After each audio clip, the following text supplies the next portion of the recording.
Ano ba magkaduwa, guys? Ulam namin guys. So, ito lang ulam namin. Buhay kasambahay guys. Ito lang ulam namin guys. So, at para, hello guys.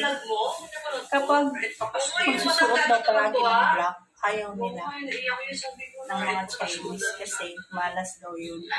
Pero sa Pilipino, maganda.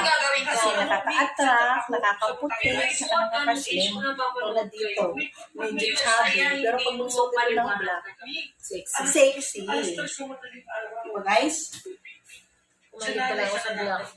Halos lahat ng Pag black daw suot ng panty, kasi mahilig siya ng black na panty. Pasa pala na Nababalo daw yun, balo daw sa ko. Sabi niya? Wala daw sa yun daw guys. Kakatawa.